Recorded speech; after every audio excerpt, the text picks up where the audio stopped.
Les invito a seguir esta historia de la vida real. El día del divorcio, mi marido me dio una tarjeta bancaria con 10.000 euros. Indignada, la guardé durante 7 años. El día que fui al banco a cancelarla, una empleada me miró y susurró algo que me hizo temblar de pánico.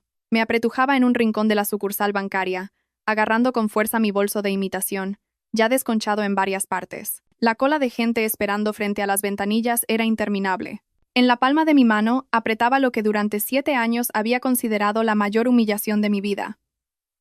Una vieja tarjeta de débito de color rojo, con la pintura de los bordes desgastada y mellada, había permanecido inerte en el fondo de una vieja caja de zapatos en mi armario durante más de 2.500 días, mezclada con un montón de facturas de luz y agua enmohecidas y algunas fotos de carné amarillentas de mi época universitaria. Si no fuera porque el casero me había montado un escándalo esa misma mañana, amenazando con tirar todas mis cosas a la calle, si no fuera porque la deuda con el prestamista para el tratamiento de mi madre vencía, probablemente nunca en mi vida la habría sacado de allí.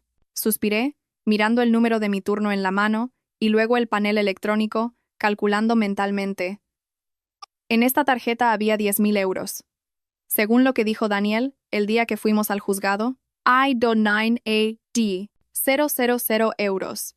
Una cifra que hace 7 años era una fortuna para mí, y que ahora era el único salvavidas para no hundirme en esta cruel corriente de la vida. El recuerdo de aquel día volvió, tan nítido como si hubiera sido ayer.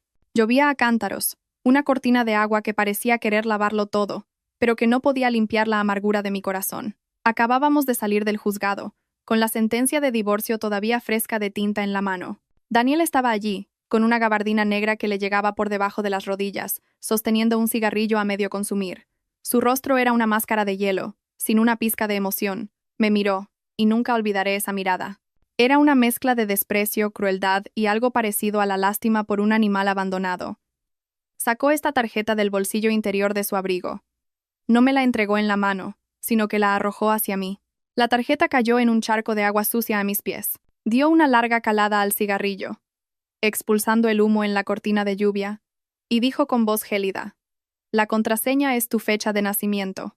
Dentro hay 10.000 euros. Cógelos y rehaz tu vida. Considéralo el pago por tu juventud, para que no vuelvas a aparecer ante mí nunca más». Me quedé paralizada bajo la lluvia, el agua mezclándose con las lágrimas saladas que corrían por mis mejillas. Quería gritar, recoger esa tarjeta y tirársela a la cara, aullarle que no necesitaba el dinero de un traidor, pero mis pies parecían de plomo, mi orgullo aplastado por la pobreza, el hambre y el callejón sin salida de mi realidad. En ese momento, me agaché y recogí la tarjeta manchada de barro. No por codicia, sino porque quería guardarla como prueba de su crueldad, como un motor para vivir mejor que él. Daniel me vio agacharme a por el dinero, y una sonrisa burlona se dibujó en sus labios. Se dio la vuelta y caminó hacia el coche de lujo que le esperaba, donde una mujer joven y hermosa estaba sentada. Su espalda se perdió tras la bruma de la lluvia, dejándome sola en la encrucijada de la vida, con una fría tarjeta bancaria en la mano. Durante 7 años, en los momentos de mayor apuro, cuando tenía que comer fideos instantáneos durante un mes entero, o cuando la vida me golpeaba, sacaba la tarjeta para mirarla y la volvía a guardar. Temía que si gastaba un solo céntimo, habría perdido. Me convertiría en la mendiga de su compasión, justo como él quería. Pero hoy había perdido de verdad. El orgullo no paga las facturas. La dignidad no compra medicinas para mi madre. Con amargura admití mi estrepitosa derrota. Necesitaba ese dinero para saldar mis deudas y luego cogería un autobús nocturno de vuelta a mi pueblo. Para alejarme para siempre de esta Madrid esplendorosa pero llena de engaños, la voz del altavoz llamando a mi número me devolvió a la realidad. Era mi turno. Respiré hondo. Me arreglé el pelo revuelto y me dirigí a la ventanilla número 5, diciéndome a mí misma que en cuanto sacara el dinero, todo con Daniel habría terminado para siempre. Detrás del cristal blindado había una empleada muy joven, con un maquillaje impecable, labios rojo intenso y pestañas rizadas. Miró con indiferencia, casi con desdén, mi aspecto descuidado, mi camisa gastada y mis ojeras. Era normal. En este lugar que olía a dinero, la apariencia es la primera tarjeta de visita para que la gente valore el respeto que mereces. Tratando de reprimir mi humillación, deslicé la vieja tarjeta y mi DNI por la ranura del cristal. La empleada cogió la tarjeta con 2 dedos, como si temiera contagiarse de la suciedad del plástico desgastado, y preguntó con voz mecánica y sin emoción: «¿Qué operación desea realizar?». Tragué saliva. Mi voz era un susurro, pero intenté que sonara firme. Quiero cancelar la tarjeta y retirar todo el efectivo. La chica frunció ligeramente el ceño. Probablemente pensaba que en esa tarjeta cochambrosa no habría dinero suficiente como para molestarse en retirarlo todo. Con pereza, pasó la tarjeta por el lector, sus largos dedos tecleando rítmicamente en el teclado. De repente, el tecleo cesó. El espacio a nuestro alrededor pareció congelarse. Vi cómo la chica se ajustaba las gafas y acercaba la cara a la pantalla del ordenador, con los ojos abiertos como platos. Su expresión pasó del desdén inicial al asombro, y luego al pánico absoluto. Me miró a mí, luego a la pantalla, y sus manos empezaron a temblar violentamente. Tartamudeó. Su voz cambió por completo, volviéndose aterradoramente respetuosa. Señora Laura, por favor espere un momento. El sistema necesita una verificación. Dicho esto, sin darme tiempo a reaccionar, se levantó de un salto y desapareció por una puerta detrás del mostrador, dejándome sentada allí, sumida en la más absoluta confusión. Mi corazón latía con fuerza. ¿Acaso la tarjeta estaba bloqueada? ¿O Daniel la había denunciado como perdida hace mucho tiempo? O peor aún, ¿el dinero estaba relacionado con algún caso ilegal del que yo no sabía nada? Una serie de escenarios terribles se agolparon en mi mente, haciéndome querer levantarme y huir, pero mis piernas temblaban tanto que no podía moverlas. Menos de 2 minutos después, un hombre de mediana edad, trajeado y con la frente perlada de sudor, salió corriendo junto con la empleada. Me miró como si viera a un salvador. Abrió apresuradamente la puerta del mostrador, salió y se inclinó en una profunda reverencia. Señora Laura, buenos días. Soy el director de esta sucursal. Por favor, acompáñeme a la sala VIP para que podamos atenderla como se merece. Aturdida, dejé que me llevaran a una lujosa sala, con una suave alfombra de terciopelo, aire acondicionado que desprendía una brisa fresca y un agradable aroma a aceite esencial de citronela. Me invitaron a sentarme en un sofá de cuero y me sirvieron una taza de té caliente. Este cambio de 180 grados en el trato me asustó aún más. Dejé la taza en la mesa y con manos temblorosas pregunté: «Señor, ¿qué ocurre? Solo quiero retirar los 10.000 euros de la tarjeta. Si hay algún problema, no los retiro y ya está». El director me miró y luego miró el extracto que tenía en la mano. Se secó el sudor de la frente con un pañuelo. Su voz temblaba de emoción. «Señora Laura, quizás usted recuerde mal o no esté al tanto de la información. Esta es una cuenta de inversión fiduciaria especial, abierta hace 7 años con una cláusula de reinversión automática e interés compuesto». Escuché esos términos técnicos y mi mente daba vueltas, sin entender nada. Le espeté con suavidad. «No entiendo lo que dice. En resumen, ¿cuánto dinero hay en la tarjeta?» El director respiró hondo, colocó el extracto frente a mí y con el dedo índice señaló la larguísima fila de números al final. Dijo solemnemente: «Señora, el saldo total actual en la cuenta, incluyendo el capital inicial, los intereses acumulados y las inversiones vencidas, es de más de 2 millones de euros». ¡Boom! Una explosión resonó en mi cabeza, haciendo que todos los sonidos a mi alrededor se volvieran borrosos. ¿2 millones? ¿Había oído mal? ¿O él se había equivocado al leer? Daniel dijo que había 10.000 euros. Esa cifra colosal bailaba ante mis ojos, burlándose de mi pobreza y de los años de miseria que había soportado. Miré fijamente el papel, contando una y otra vez los ceros, sintiendo como si estuviera atrapada en el sueño más surrealista. ¿Por qué 2 millones? ¿Por qué Daniel me mintió? ¿Por qué me dio una fortuna y luego me echó como a una pordiosera? Salí por las puertas automáticas del banco sintiendo que caminaba sobre nubes, sin tocar el suelo. En mi mano ya no sostenía una vieja tarjeta de plástico desgastada, sino una poderosa tarjeta negra, fría y pesada. Me refugié a la sombra de un plátano de sombra en la acera y con manos temblorosas saqué mi móvil viejo con la pantalla rota. Lo primero que pensé no fue en pagar mis deudas, ni en comprar un billete de vuelta a mi pueblo, sino en llamar a Daniel. Tenía que pedirle explicaciones. ¿Por qué me había engañado? ¿Acaso hace 7 años hizo algo ilegal y utilizó este método para transferirme sus bienes? Esa idea me hizo estremecer. Si era dinero sucio, preferiría morir de hambre antes que aceptarlo y vivir el resto de mis días con miedo. Mis dedos se deslizaron por el teclado, marcando la secuencia de números que había borrado de mi agenda hacía 7 años, pero que nunca había podido borrar de mi memoria. Cada número que aparecía hacía que mi corazón latiera más fuerte. Pulsé el botón de llamar, me llevé el teléfono a la oreja y contuve la respiración. El número que ha marcado no existe o está restringido. Por favor, compruebe el número y vuelva a intentarlo. La voz monótona de la operadora fue como un jarro de agua fría. No podía creerlo. Colgué Y volví a llamar. 1, 2, hasta 5 veces. Siempre la misma respuesta gélida. Dejé caer el brazo. Una sensación de impotencia invadiendo cada célula de mi cuerpo. Claro, habían pasado 7 años. Él era un empresario de éxito. Seguro que había cambiado de número hace mucho tiempo para evitar molestias, especialmente de una exmujer pobre como yo. En mi desesperación, de repente recordé a Álvaro. Álvaro era su mejor amigo, su mano derecha en los viejos tiempos. El día que fuimos al juzgado, Álvaro también estaba allí, apoyado en un árbol a lo lejos, mirándome con una extraña expresión, como si quisiera decir algo pero se contuviera con rabia. Durante 7 años, para cortar todos los lazos con mi doloroso pasado, tampoco había contactado con Álvaro. Busqué en mi vieja agenda sincronizada en la nube. Por suerte, el número de Álvaro seguía allí.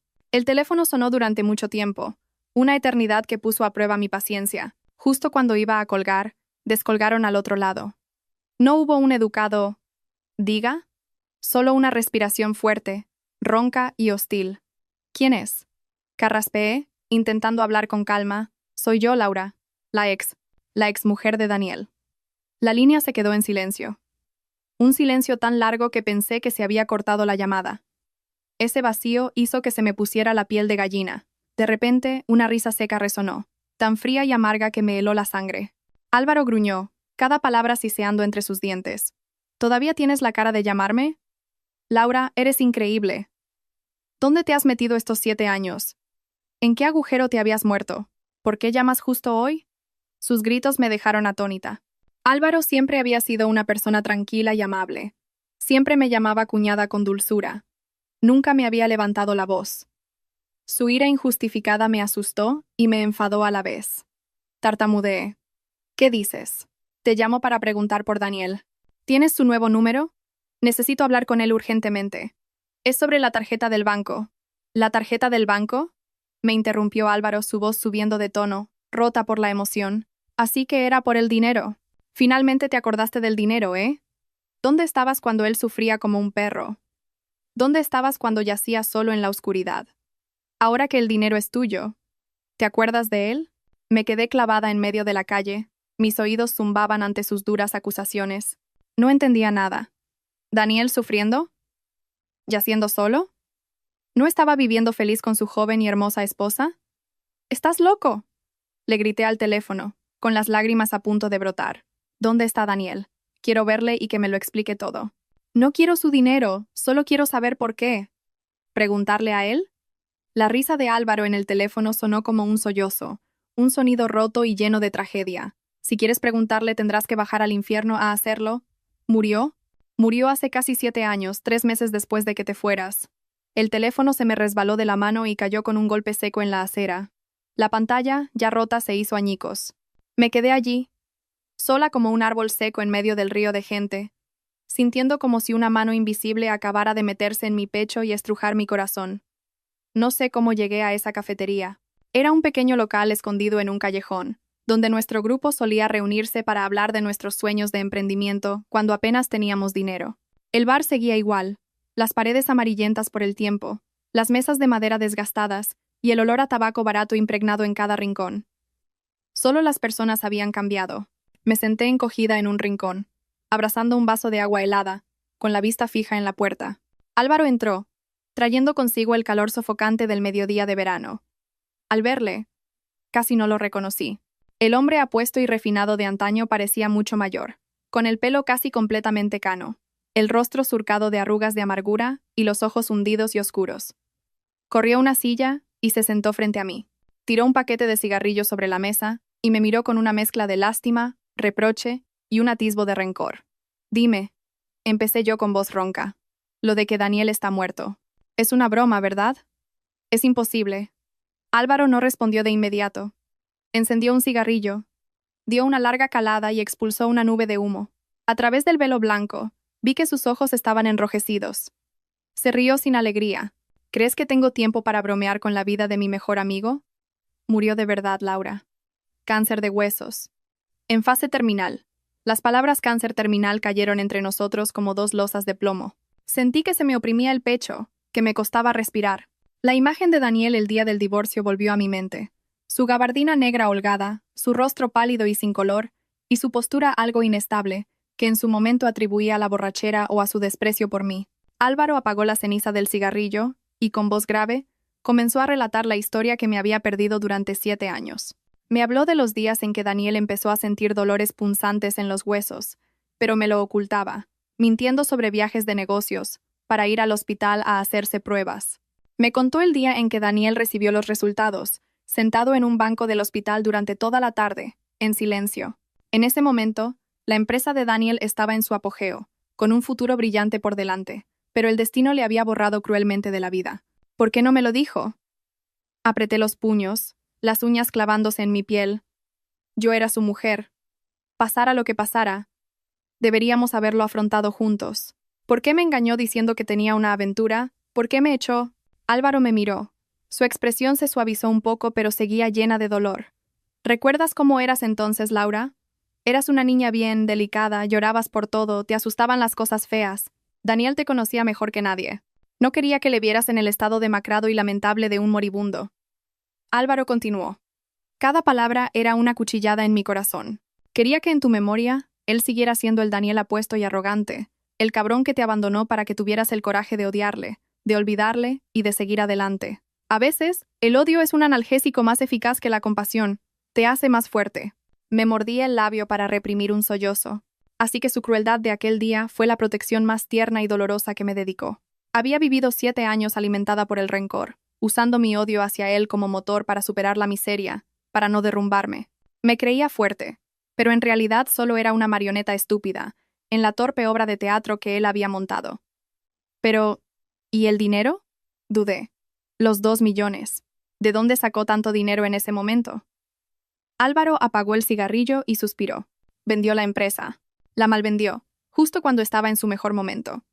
En el mundo de los negocios, se rumoreaba que se había vuelto loco o que tenía deudas de juego y necesitaba efectivo urgentemente. Aceptó que la competencia le hundiera el precio, perdiendo casi la mitad de su valor real, solo para reunir esos 2 millones de euros en dinero limpio para depositarlos en el banco para ti. Dijo que en esta vida ya no podía protegerte, así que dejaría que el dinero lo hiciera en su lugar. Hundí la cara en la mesa. Las lágrimas corrían sin control.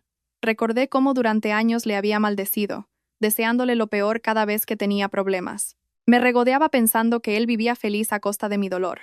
Pero la verdad es que, mientras yo le odiaba, él vendía en silencio el trabajo de su vida, vendía sus últimas fuerzas para allanarme el camino. El marido infiel que tanto odiaba resultó ser el hombre que me amaba hasta la estupidez.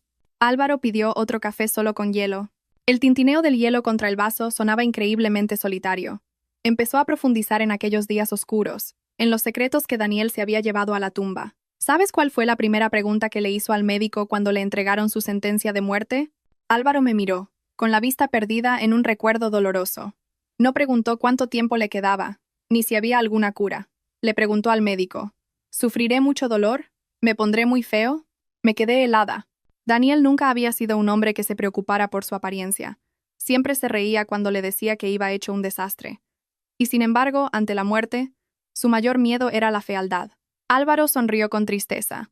En ese momento también le llamé idiota, a punto de morir y preocupado por estar guapo o feo. Pero él me cogió la mano.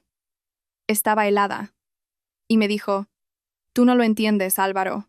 A Laura le encantan las cosas bonitas, y es muy escrupulosa con la limpieza. No quiero que me vea perder todo el pelo, hecho un esqueleto, postrado en una cama de hospital con un montón de tubos. No quiero que tenga que cambiarme los pañales, que tenga que limpiarme. Tengo miedo. Tengo miedo de ver el horror en sus ojos cuando me vea convertido en un monstruo». Mis lágrimas volvieron a brotar, calientes, rodando por mis mejillas. Recordé que, efectivamente, siempre me habían dado miedo los hospitales, el olor a desinfectante y ver heridas abiertas. Una vez, Daniel se cayó de la moto y se raspó brazos y piernas. Al ver la sangre me puse pálida. Él tuvo que vendarse solo mientras me consolaba. Lo recordaba todo. Recordaba hasta el más mínimo de mis miedos, y usó su propio dolor para proteger mi debilidad.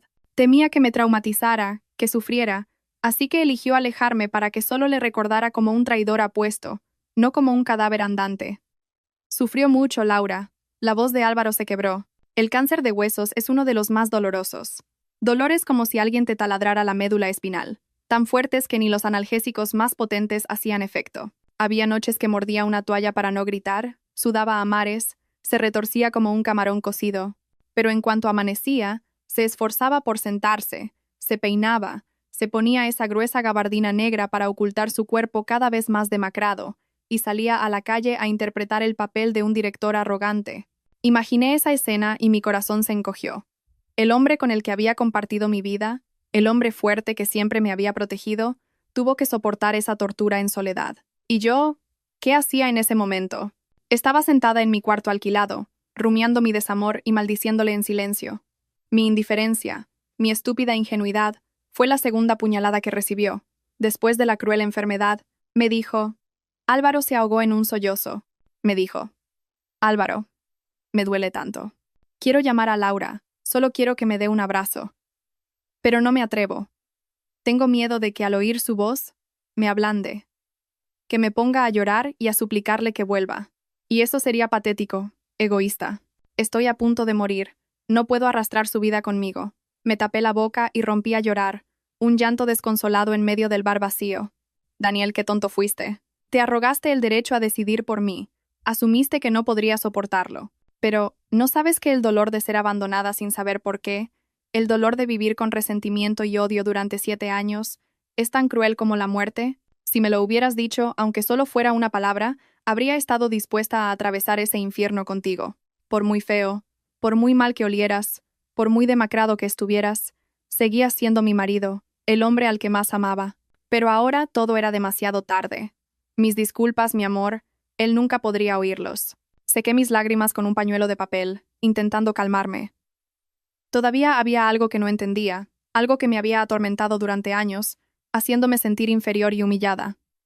Era esa mujer, la joven, guapa y elegante que esperaba a Daniel en el coche aquel día. ¿Quién era? ¿Por qué apareció en ese preciso momento? ¿Y esa chica? Pregunté con voz entrecortada. Álvaro. La chica que estaba en el coche el día del juzgado. ¿Era de verdad su nueva novia?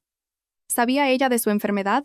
Al mencionarla, Álvaro soltó una carcajada, una risa amarga hasta el extremo. Negó con la cabeza. ¿Nueva novia? ¿Qué demonios? Era una modelo de poca monta, una estudiante de último año de arte dramático que Daniel contrató. ¿Contrató? Mis ojos se abrieron de par en par. Sí, contrató, enfatizó Álvaro. Le pagó 200 euros por un día. Daniel dijo que necesitaba a alguien para hacer el papel de amante y representar una escena de ruptura definitiva. La eligió a ella porque tenía un aire sofisticado y altivo, el tipo de mujer que a ti siempre te daba celos. Quería que creyeras que había cambiado porque estaba loco por una chica más joven, guapa y rica que tú, para que te fueras sin mirar atrás. 200 euros. El precio de la obra que me destrozó el corazón y cambió mi vida por completo. Solo 200 euros. De repente, me entró la risa. Una risa que se convirtió en lágrimas. Había estado celosa, había sufrido, me había comparado con una amante inexistente, me había acomplejado por sentirme vieja y fea, inferior a ella en todos los aspectos. Y todo era una actuación pagada. Ese día, continuó Álvaro con voz grave, después de que te fueras, Daniel se sentó en el coche, observando tu espalda por el retrovisor. La actriz intentó cogerle del brazo para consolarle, siguiendo el guión. Él le apartó la mano de un manotazo, gritándole, «Lárgate». Luego hundió la cabeza en el volante y empezó a toser convulsivamente. Tosió sangre, manchando de rojo un pañuelo blanco. Me dijo, «Álvaro, soy un cabrón. Le he hecho daño a Laura. Verla llorar me desgarra por dentro. Solo quiero bajar del coche, abrazarla y decirle que lo siento, que ya no me divorcio. Volvamos a casa, cariño». Pero no pude hacerlo. No pude. Escuchaba como si alguien me estuviera estrangulando el corazón. Imaginé a Daniel en ese coche de lujo, con la apariencia de un infiel por fuera, pero por dentro, con un cuerpo devastado por la enfermedad y un corazón sangrando por mí.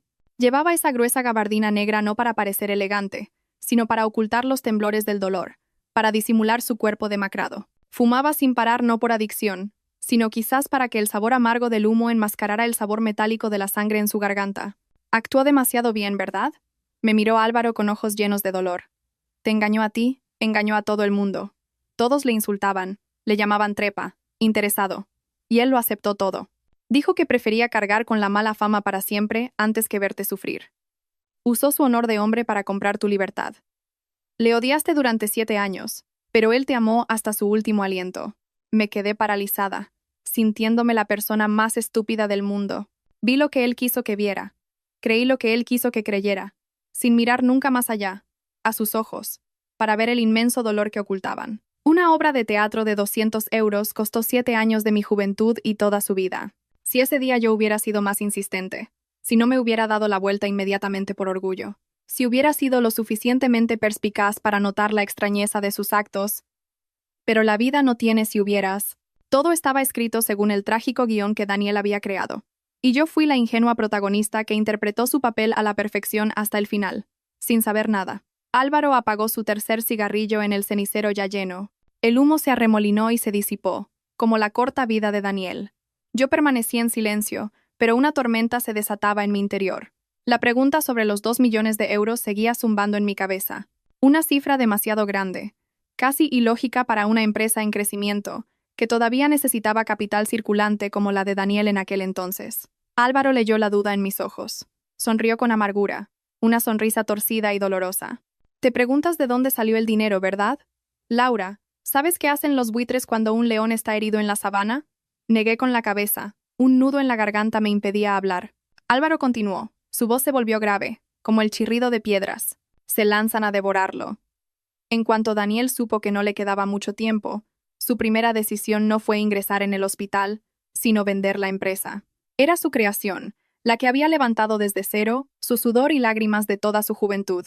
Álvaro contó que Daniel necesitaba dinero en efectivo urgentemente, y, lo más importante, tenía que ser dinero limpio, transferido legalmente para que yo pudiera usarlo sin problemas legales en el futuro. El rumor de que Daniel quería vender se extendió, y los inversores se abalanzaron como bestias hambrientas.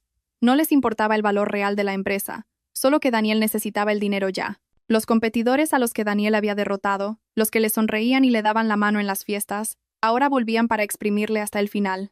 Lo aceptó todo, dijo Álvaro, la rabia brillando en sus ojos al recordar la escena.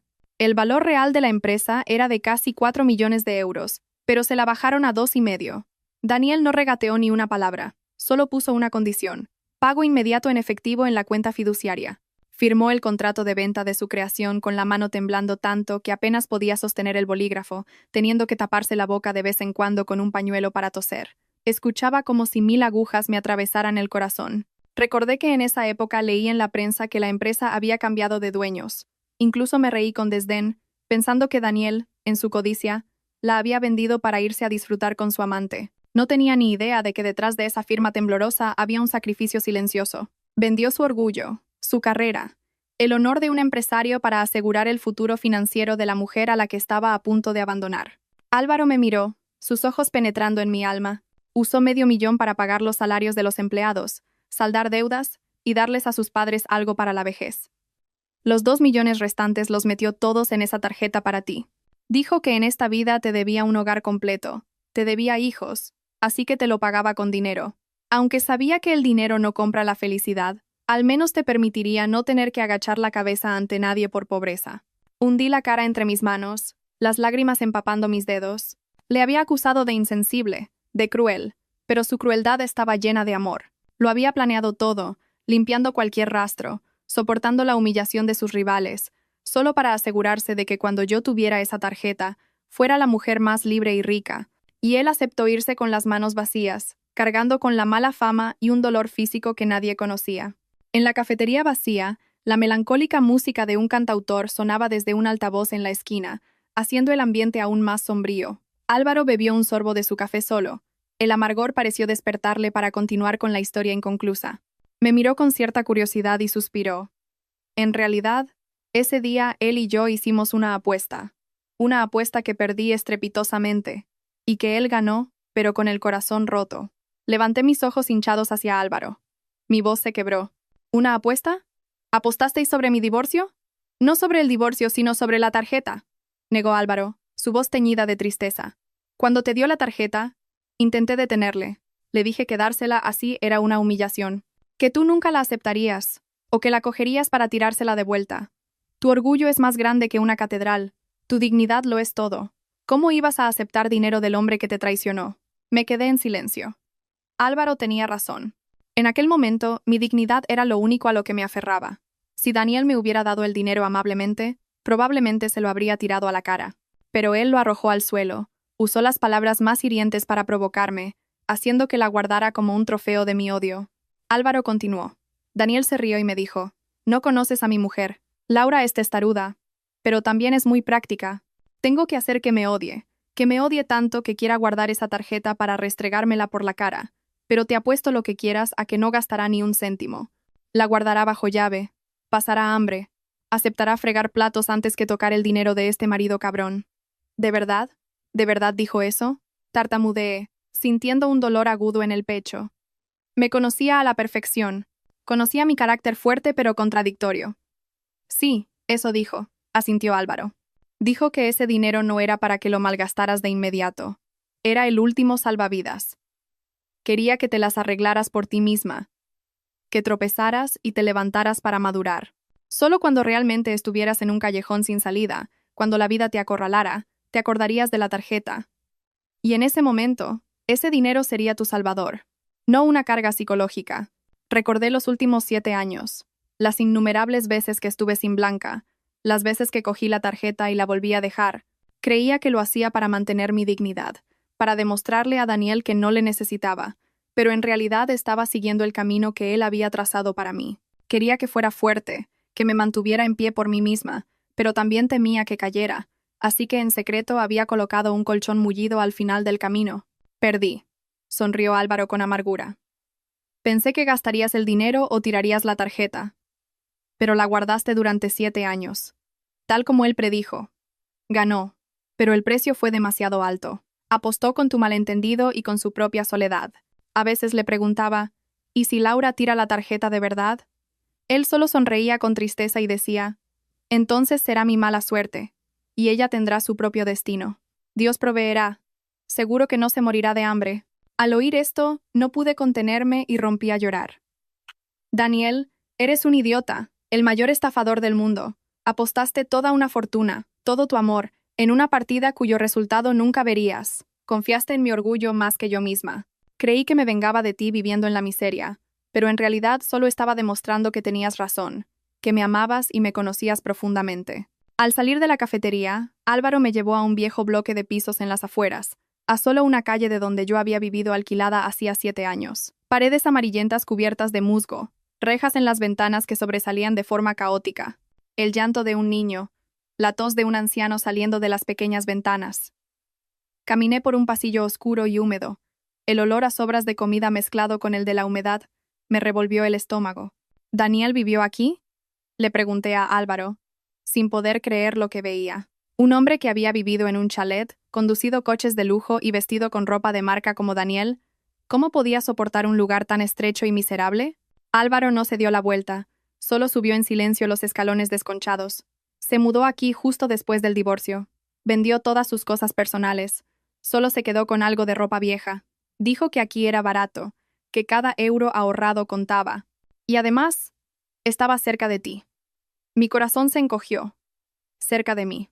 Así que durante 7 años, mientras yo pensaba que él estaba en algún paraíso con su amante, él se escondía en un rincón oscuro justo al lado. La distancia geográfica era de unos pocos cientos de metros, pero la distancia del malentendido era de miles de kilómetros. Este piso lo sigo alquilando yo. Pago cada mes para mantenerlo tal cual, dijo Álvaro, deteniéndose ante una puerta de madera azul desconchada con una cerradura oxidada. No me atrevo a vaciarlo porque aquí están sus últimos suspiros. Me prohibió decírselo a nadie, especialmente a ti. Temía que si le veías viviendo como una rata, te traumatizaría de por vida. Álvaro metió la llave en la cerradura. El sonido metálico resonó en el silencio. La puerta se abrió, liberando una ráfaga de aire frío y un fuerte olor a desinfectante. Aunque habían pasado 7 años, ese olor característico de la enfermedad parecía haberse impregnado en la madera, en cada ladrillo. Entré en el diminuto piso de apenas 15 metros cuadrados, oscuro y sofocante. El mobiliario era desolador. Una cama de hierro individual con un colchón desgastado, una pequeña mesa de plástico, una silla de madera con una pata rota calzada con un ladrillo, en la pared, notas adhesivas con horarios para tomar medicamentos, para inyectarse analgésicos. En un rincón, un montón de cajas de medicinas vacías, bolsas de suero secas. ¿Este fue el lugar donde Daniel pasó sus últimos días? Esto no era un lugar para vivir. Parecía más una tumba para alguien que esperaba la muerte. Toqué la almohada amarillenta, imaginando a Daniel acostado aquí, solo, luchando contra dolores atroces, sin familia, sin esposa, solo 4 paredes frías como compañía. En las noches de tormenta, mientras yo estaba arropada bajo mi manta, aunque fuera vieja, llorando de autocompasión, él estaba aquí, apretando los dientes para soportar cada inyección, cada convulsión y la nostalgia desgarradora por mí. Vivió aquí 3 meses, dijo Álvaro apoyado en la puerta, con la voz ahogada. 3 meses de infierno. No se atrevía a encender la luz por miedo a que su sombra en la ventana llamara la atención de los vecinos. Caminaba de puntillas, hasta para toser se tapaba la boca. Se encerró en la oscuridad, convirtiéndose en un fantasma en vida, todo por miedo a que pasaras por casualidad y descubrieras la verdad. Caí de rodillas en el suelo frío. Las lágrimas brotaron sin control. Este sacrificio era demasiado grande, demasiado cruel para él. ¿Por qué era tan tonto? ¿Por qué eligió la forma más dolorosa de protegerme? Hubiera preferido que fuera egoísta, que usara ese dinero para su tratamiento, para contratar a alguien que le cuidara, en lugar de soportar una vida peor que la muerte. Me quedé sentada en el suelo, dejando que el polvo manchara mi vestido nuevo. Este piso era como una cápsula del tiempo, guardando la soledad y el sufrimiento de Daniel. Álvaro se acercó a la ventana y descorrió una tosca cortina gris. La débil luz del atardecer entró, iluminando un objeto extraño sobre la mesa pegada a la ventana. Eran unos prismáticos militares negros, de los que tienen un gran alcance. «Ven a ver», me llamó Álvaro. Su voz era grave. «Mira cómo te fue infiel, cómo disfrutó como tú te imaginabas». Me levanté temblando, arrastrando los pies hacia la ventana.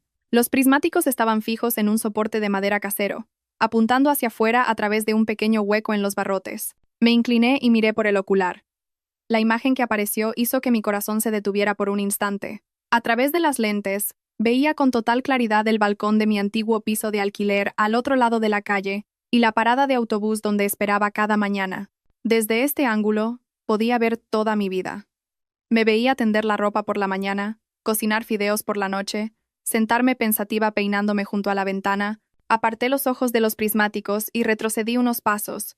Un escalofrío recorrió mi espalda, no de miedo, sino de una emoción abrumadora. Pasaba la mayor parte del día sentado aquí, dijo Álvaro, señalando la vieja silla de madera, cuya pintura estaba desgastada. Cuando el dolor era insoportable, se tumbaba. En cuanto se sentía un poco mejor, se volvía a sentar, con los ojos pegados a estos prismáticos. Decía que solo al verte ir a trabajar y volver a casa sana y salva, podía cerrar los ojos y dormir un poco. Acaricié los fríos prismáticos. Las lágrimas volvían a nublar mi visión. Recordé aquellos días en que me sentía sola y desamparada en esta gran ciudad. Me compadecía de mí misma por ir y venir sola, sin nadie que me recogiera o me preguntara cómo estaba, pero no sabía que siempre había unos ojos observándome desde la distancia, en silencio. Cuando tropezaba, cuando la lluvia me empapaba, un hombre al otro lado de la calle sufría queriendo correr a protegerme, pero impotente. Solo podía apretar los reposabrazos de la silla hasta hacerse sangre. Un día llovía a cántaros, contó Álvaro, con la mirada perdida. Volvías tarde del trabajo, sin paraguas, corriendo desde la parada de autobús a casa. Él lo vio, y en su pánico, intentó salir a darte un paraguas, pero apenas dio 2 pasos y se desplomó. Sus piernas ya estaban muy débiles, no podía caminar. Se quedó tirado en el suelo, golpeándolo con los puños y llorando como un niño. Maldecía sus piernas inútiles. Se llamaba a sí mismo un desecho. Me decía, «Mi mujer está empapada, Álvaro. Se va a poner enferma». ¿Qué hago? El relato de Álvaro recreó la trágica escena ante mis ojos. Imaginé a Daniel, mi orgulloso Daniel, tirado impotente en el suelo sucio, llorando por no poder darle un paraguas a su mujer. Su preocupación no eran palabras dulces ni regalos caros, sino el tormento de no poder proteger a la persona que amaba. Cogí los prismáticos y los abracé contra mi pecho como si fueran una parte de él. Daniel, qué tonto fuiste.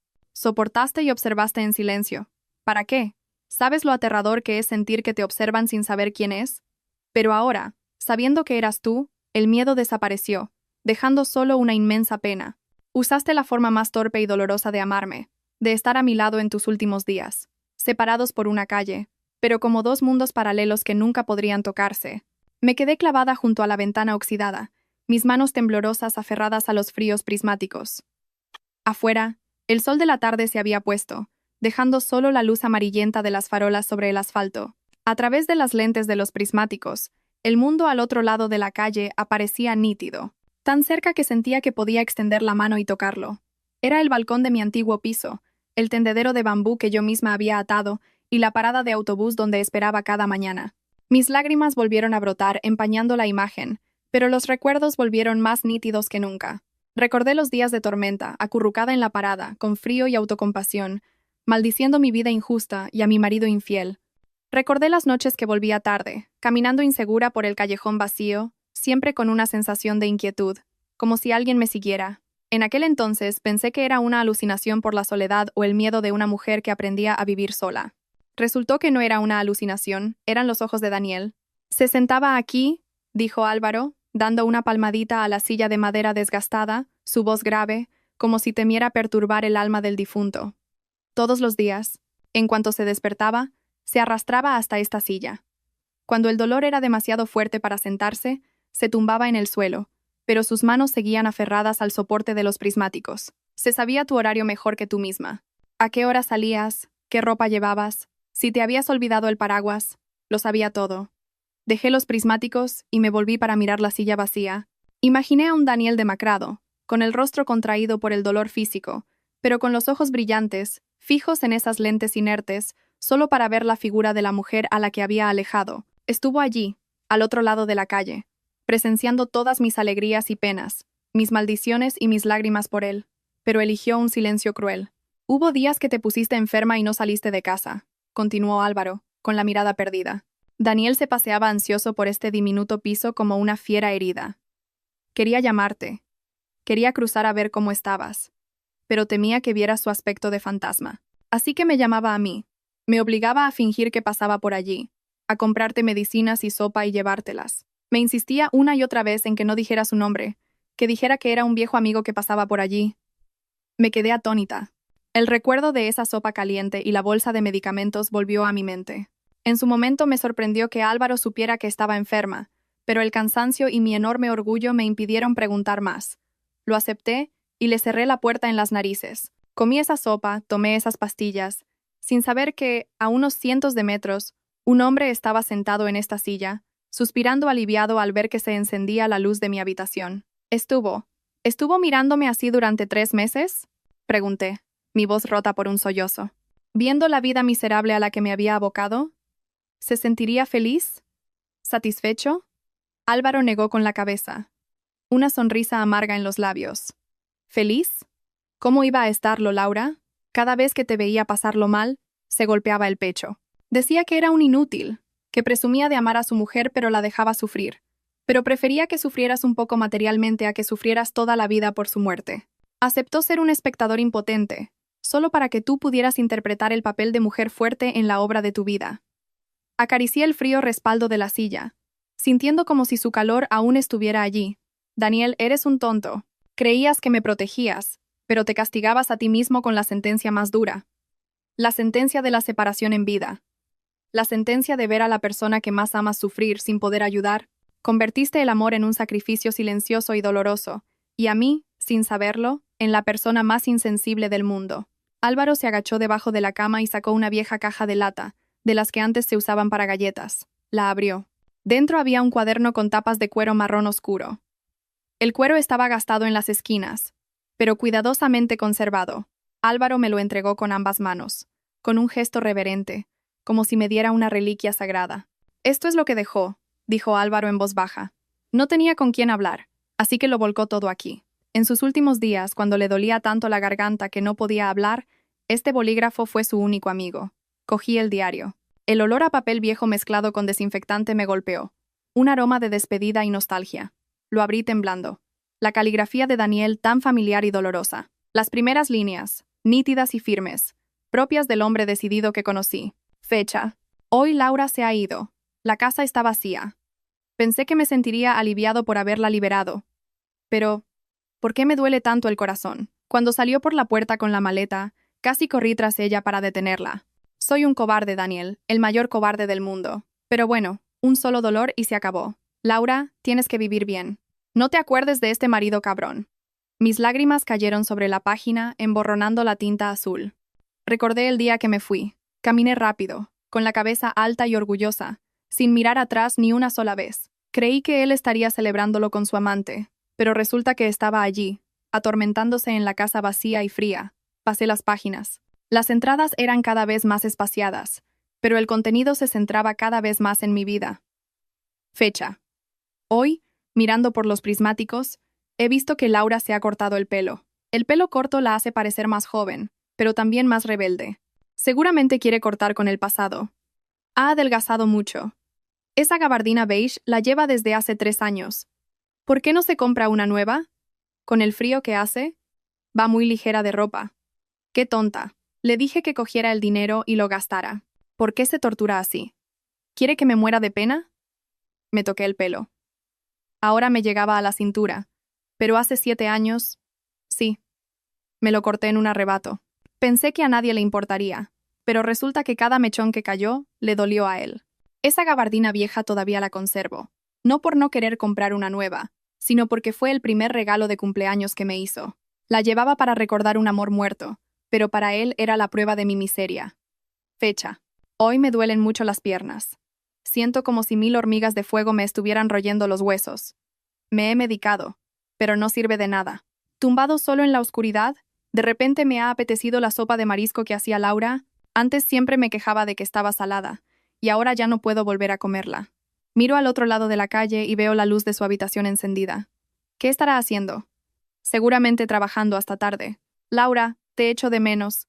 Tengo mucho miedo. Miedo de morirme y que nadie te recuerde que te abrigues, que nadie te prepare la cena. Lo siento, lo siento. Las letras empezaban a ser irregulares, con manchas de tinta, quizás por sus lágrimas o el sudor del dolor.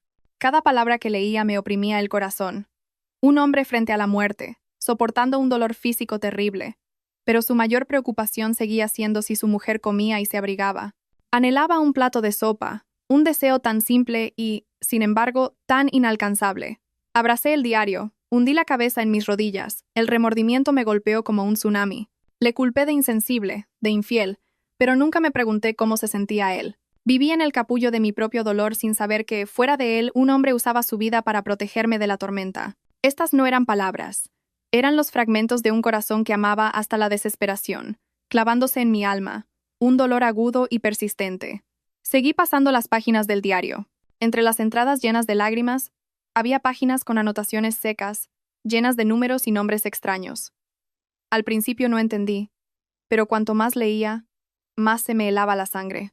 No era un diario, era un libro de contabilidad, una lista de reglas no escritas que Daniel había puesto en marcha en secreto para protegerme. Fecha. Transferir 5.000 euros al doctor Santos del hospital, para la operación del nódulo tiroideo de la madre de Laura. Dejar claro que es por un programa de ayuda a personas sin recursos. Si mi suegra se entera de que el dinero es de su yerno, preferiría morir antes que operarse. Laura está sin Blanca. No puede conseguir ese dinero. Me quedé de piedra.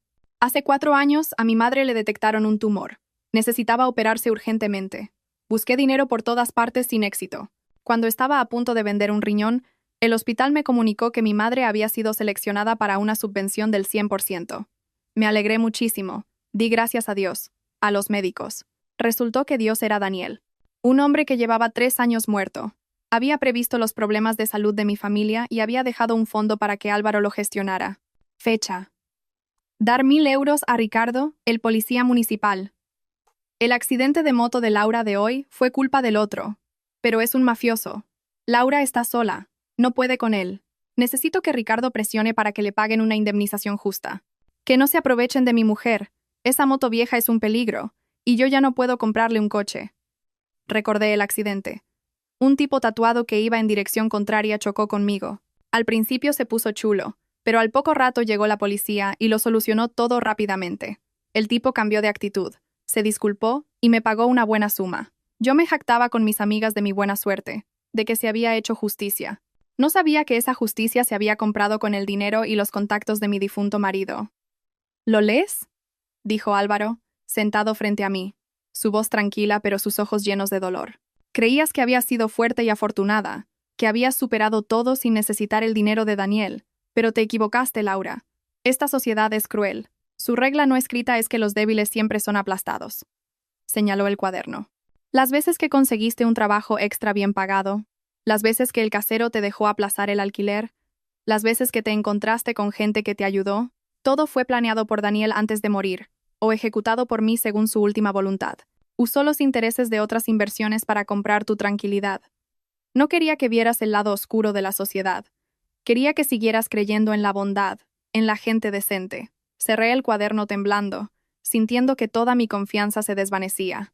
Mi fuerza e independencia, de las que tan orgullosa estaba, eran una ilusión.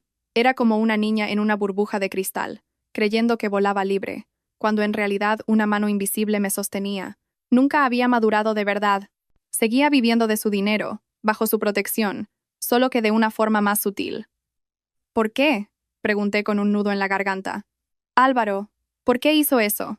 Ya me había dado los 2 millones. Por miedo, respondió Álvaro. Su voz se apagó. Tenía miedo de que si usabas los 2 millones demasiado pronto, te volverías dependiente, no madurarías. Pero también temía que si no te ayudaba en los momentos difíciles, la vida te aplastaría, perderías la fe. Quería que sufrieras lo justo para crecer, pero que tuvieras la suerte suficiente para no caer. Un cálculo contradictorio y doloroso que solo se le ocurriría a alguien que ama hasta la locura. Miré a Álvaro y luego al decrépito piso. En la oscuridad de la soledad y la muerte inminente, Daniel había trazado un plan perfecto para protegerme durante 7 años. Usó su dinero para torcer las crueles reglas no escritas. Usó sus contactos para allanar mi camino. Viví en esa suerte artificial, mientras el creador de esa suerte se consumía lentamente en el dolor. La sensación de deuda se sumó a la de culpa, haciendo que mi pecho quisiera estallar. Volví a abrir el diario, deteniéndome en una página más arrugada que las demás. La escritura estaba hundida en el papel, marcando el reverso, prueba de que fue escrita en un estado de gran agitación. La fecha correspondía a un día frío de invierno de hacía 6 años, un día que recordaba bien por un pequeño incidente. Fecha: hoy llovizna. La calle resbala. Mirando por los prismáticos, he visto a Laura resbalar y caer en la parada del autobús. Mi corazón se ha parado. He intentado correr hacia la puerta, pero mis piernas han cedido por el dolor. Entonces he visto a un tipo, con aspecto de intelectual, con gafas, correr a ayudarla a levantarse. Le ha sacudido el polvo del abrigo, incluso se ha agachado a recogerle el bolso. Han hablado de algo, y Laura ha sonreído. Le ha sonreído a él. Recordé a ese hombre, solo un amable desconocido. Me vio caer y me ayudó. Intercambiamos unas pocas palabras, y le sonreí por cortesía. Pero a los ojos de Daniel, esa sonrisa fue un cuchillo en su orgullo y su amor posesivo. La sangre me ha hervido, continuó escribiendo Daniel. Quería salir corriendo y darle un puñetazo, gritarle: «Quita tus sucias manos de mi mujer». Pero entonces me he mirado a mí mismo, un tullido, un esqueleto esperando la muerte. ¿Con qué derecho me pongo celoso? ¿Con qué derecho le prohíbo sonreír a otros? Si fui yo quien la echó. Leí esas líneas atormentadas con una mezcla de pena y ternura, celoso de un extraño, con unos celos furiosos como los de un niño al que le quitan su juguete. Pero luego se refugiaba en su caparazón de autocompasión. Su amor era a la vez noble y mundano, generoso y egoísta de una manera conmovedora. Parecía un buen tipo. El siguiente párrafo estaba escrito con una caligrafía más torpe, como si se forzara a aceptar la realidad. Si es una buena persona, si puede cuidar de Laura en mi lugar, debería alegrarme. Estoy a punto de morir. Laura necesita un hombro en el que apoyarse. Pero, ¿por qué me duele tanto el corazón? Daniel, eres un cobarde. Dices que quieres que sea feliz, pero no soportas verla feliz con otro. Eres un egoísta. Mereces morir. Rompí a llorar, las lágrimas empapando la página. Daniel, qué tonto, qué infantil, celoso del mundo entero. Pero no te atreviste a estar celoso de tu propio destino. Te llamaste egoísta. Pero ¿qué egoísta aceptaría ver desde la oscuridad cómo cuidan a la persona que ama sin atreverse a salir y arruinarlo todo? Ese día rompió el vaso de agua. Intervino Álvaro, su voz teñida de tristeza y un suspiro. Me llamó para que fuera. Me obligó a investigar quién era ese tipo de las gafas. Dijo que si era un buen hombre, lo dejaría pasar, pero si era un mujeriego, encargaría que le dieran una lección. Le miré, y no sabía si reírme o enfadarme. Un tipo a punto de morir y todavía preocupado por proteger a su mujer, a la que él mismo había alejado. Cerré el diario y lo abracé contra mi pecho. Los celos de un moribundo, puede sonar ridículo, pero era la prueba más clara del amor que aún ardía en él. Nunca me soltó, nunca dejó de amarme ni por un segundo. Simplemente ocultó ese amor, lo enterró en lo más profundo de su corazón junto con su dolor físico, para que yo pudiera seguir adelante libremente. Pero no sabía que la libertad que me concedió era tan vacía y fría sin su calor. Seguí pasando las páginas del diario, pero hacia el final, La lectura se hizo más difícil. La escritura de Daniel ya no era firme y ordenada, sino temblorosa e irregular. En muchos lugares, la tinta se había corrido, y el bolígrafo había perforado el papel. Eran señales de que sus fuerzas se agotaban, de que las manos que habían firmado contratos millonarios ahora apenas podían sostener un bolígrafo. Fecha. Hoy me duele demasiado. Siento como si mis huesos se estuvieran rompiendo en pedazos. Me he puesto 2 inyecciones de morfina, pero no hacen nada. Los analgésicos para mí son como agua. Álvaro me ha dicho que ingrese en el hospital para que me vigilen, pero he negado con la cabeza. ¿Para qué? Si el final ya está escrito. Aquí, aunque es estrecho, al menos puedo ver la ventana de Laura. En el hospital, esas 4 paredes blancas y frías me matarían antes que el cáncer. Acaricié esas letras temblorosas, sintiendo su impotencia. Morfina, un nombre que me era ajeno, pero que fue su único alivio en aquellos días. Recordé las noches de insomnio preocupada por el dinero, sin saber que, justo al otro lado de la calle, mi marido luchaba contra un dolor atroz, recurriendo a analgésicos potentísimos solo para conciliar un sueño intermitente. Fecha. Anoche volví a tener una crisis de dolor. Mordí la toalla para no gritar. Tenía miedo de que los vecinos me oyeran, de que mis gritos desesperados cruzaran la calle y despertaran a Laura. Soy un cobarde. Un poco de dolor, y ya quiero llorar. Pero duele de verdad, Álvaro. Duele tanto que quiero coger un cuchillo y cortarme la pierna. Pero luego pienso que si fuera cojo, estaría muy feo. Laura se moriría de miedo al verme. Mejor aguantar. Álvaro se sentó a mi lado. Bajó la cabeza. Su voz se ahogó. Había noches que iba a verle, y lo encontraba hecho un ovillo en el suelo, empapado en sudor. No me dejaba encender la luz. Quería estar en la oscuridad. Me decía, no la enciendas. No quiero que me veas llorar. Le tocaba la frente y estaba helada. Todo su cuerpo temblaba como si tuviera malaria. Quería llevarle a urgencias, pero se negaba en rotundo. Me tapaba la boca con la mano y susurraba, no hagas ruido. Laura tiene el sueño ligero. ¿Y si nos oye? Escuché a Álvaro, y sentí como si me estuvieran estrujando el corazón. Daniel, ¿soportaste todo eso por el estúpido miedo a despertarme? Protegiste mi sueño, mi falsa paz, con tu propio tormento físico. Me considerabas tu todo, pero a ti mismo te tratabas como a nada. Fecha. Lo que más miedo me da es delirar. Ayer Álvaro me dijo que con la fiebre alta no paraba de decir el nombre de Laura. Tengo mucho miedo. Miedo de que en un momento de inconsciencia, coja el teléfono y la llame, que me ponga a llorar y a suplicarle que vuelva. Ya se lo he dicho a Álvaro.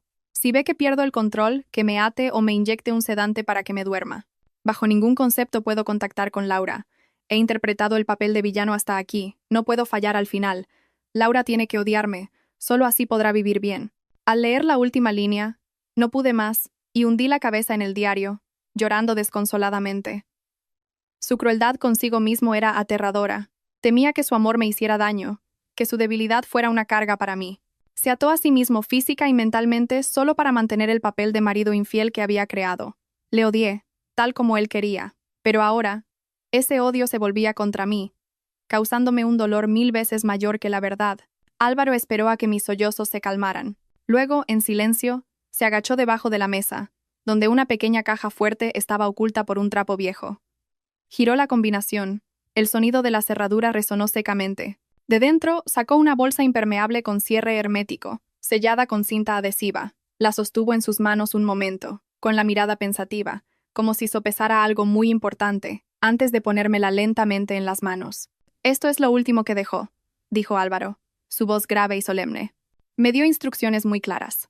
Solo podía entregarte esta bolsa en un único caso, si descubrías toda la verdad y venías hasta aquí.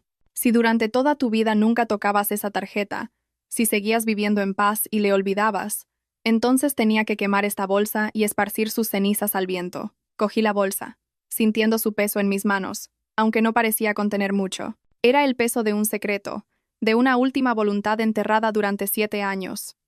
Arranqué temblando la cinta adhesiva. Dentro había un pequeño pendrive plateado y un sobre blanco amarillento. En el sobre, solo 2 palabras. Para mi mujer. La caligrafía, temblorosa pero esmerada, era idéntica a la de las últimas páginas del diario. Preparó esto la última semana antes de morir, dijo Álvaro, mirando la bolsa en mis manos, con los ojos enrojecidos. Estaba muy débil, apenas podía sentarse, pero insistió en que le ayudara a levantarse, le peinara y le pusiera su mejor camisa. Dijo que quería grabar unas palabras para ti porque temía que su letra fuera ilegible o que olvidaras su voz. Acaricié el frío pendrive. Una oleada de miedo se apoderó de mí. Quería oír su voz, verle, pero también temía enfrentarme a su imagen demacrada. Temía no poder soportar ver al hombre apuesto que conocí devastado por la enfermedad. Pero el deseo de volver a verle, aunque fuera a través de una pantalla, venció al miedo. Álvaro, como si leyera mis pensamientos, se levantó y fue a un rincón, de donde sacó un viejo ordenador portátil. Todavía conservo este portátil, el que usó para grabar el vídeo. No me he atrevido a borrar nada, ni a volver a verlo por segunda vez. Es demasiado impactante. Colocó el portátil sobre la mesa y conectó el pendrive. La pantalla se iluminó, mostrando una única carpeta llamada Legado. Contuve la respiración. Mi dedo tembloroso movió el ratón hacia el único archivo de vídeo que había dentro. Álvaro, con delicadeza, se levantó y salió al balcón a encender un cigarrillo, dejándome a solas con Daniel. Me senté allí, frente a la pantalla inerte, sintiendo como si estuviera ante una puerta que conectaba la vida y la muerte. Respiré hondo, tratando de calmar mi corazón desbocado. Sabía que después de este clic, mi vida volvería a dar un vuelco, pero ya no podía huir. Necesitaba oírle, saber qué me había dejado dicho en sus últimos momentos. Mi dedo pulsó, la pantalla parpadeó y apareció la imagen. La imagen en la pantalla tembló un poco antes de estabilizarse, probablemente por la mano insegura de Álvaro al sostener la cámara. El fondo era este mismo piso miserable, pero con un poco más de luz. Daniel estaba sentado, apoyado en el cabecero de la cama, con varias almohadas para sostener su espalda esquelética. Al verle, tuve que taparme la boca para no gritar. No era el Daniel apuesto y elegante de hacía 7 años. El hombre del vídeo estaba consumido. Sus mejillas hundidas resaltaban sus pómulos. Su espeso pelo negro había sido rapado, dejando ver un cuero cabelludo pálido. Su piel era amarillenta, como la cera, sus ojos hundidos y oscuros, pero todavía brillaban con la misma calidez familiar. Llevaba la camisa blanca que le había regalado en nuestro 3er aniversario de boda. Ahora le quedaba enorme, holgada sobre su cuerpo de piel y huesos. El cuello abierto dejaba ver una clavícula afilada, pero lo que más me dolió fue su sonrisa. Intentaba sonreír a la cámara, una sonrisa forzada, torcida por el dolor, pero llena de amor. «Hola, Laura, exmujer». La voz de Daniel, que salía de los altavoces del portátil, era ronca, débil y entrecortada, muy diferente de su voz profunda y resonante de antes. Cuando veas este vídeo, la hierba sobre mi tumba ya estará bien crecida.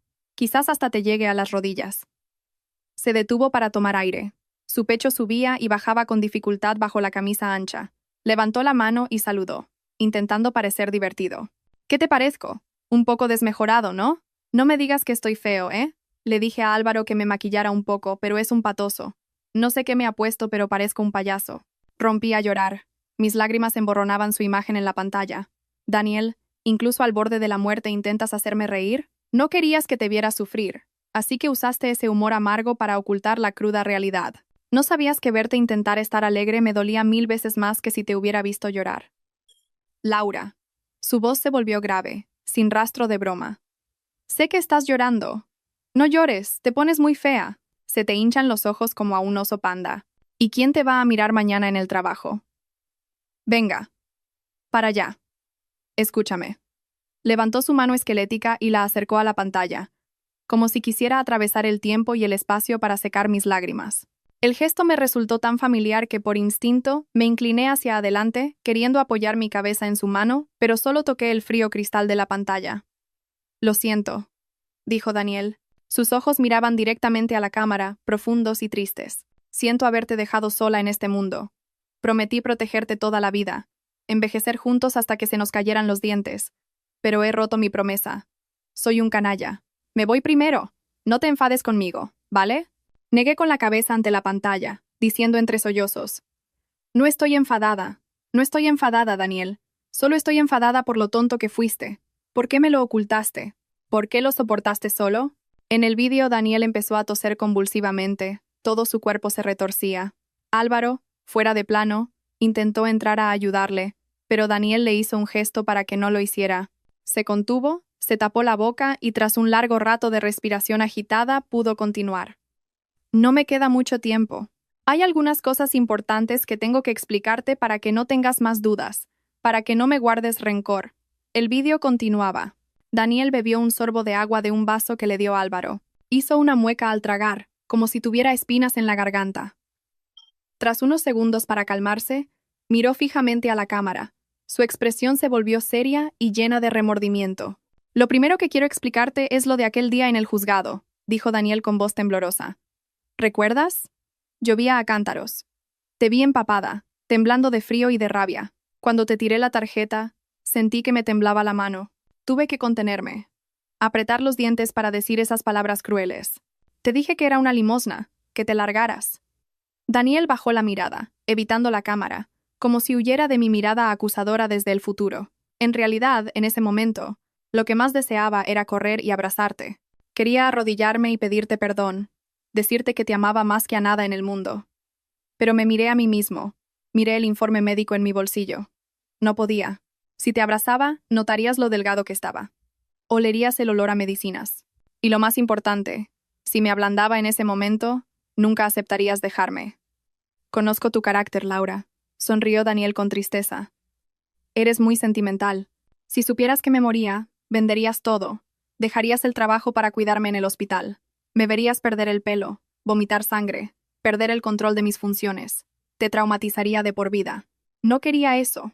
Quería que en tu memoria, Daniel fuera siempre el hombre apuesto y arrogante. Aunque fuera un cabrón, era mejor que ser un cadáver andante. Escuchaba cada una de sus palabras como si tragara carbones ardientes. La verdad cruda y dolorosa se revelaba a través de la débil voz del difunto. Había interpretado el papel de villano a la perfección, tanto que había engañado a la mujer con la que había compartido cama durante años. Aceptó que le odiara a muerte solo para darme paz en el futuro. ¿Sabes? Continuó Daniel, sus ojos brillaban con lágrimas. Cuando te diste la vuelta y te fuiste bajo la lluvia, te observé desde el coche por el retrovisor. Sentí que me arrancaban el corazón. Te vi agacharte a recoger la tarjeta. Me alegré y me dolió a la vez. Me alegré porque la cogiste, lo que significaba que tendrías una salida, pero me dolió porque sabía que ese acto había herido profundamente tu orgullo. Lo siento, 1000 veces lo siento. Usé la peor forma posible de amarte. Acaricié su rostro en la pantalla, un rostro demacrado pero que albergaba un amor tan grande como estúpido. Quería decirle que le había perdonado hacía mucho, desde que Álvaro me contó la verdad, pero él ya no podía oírme.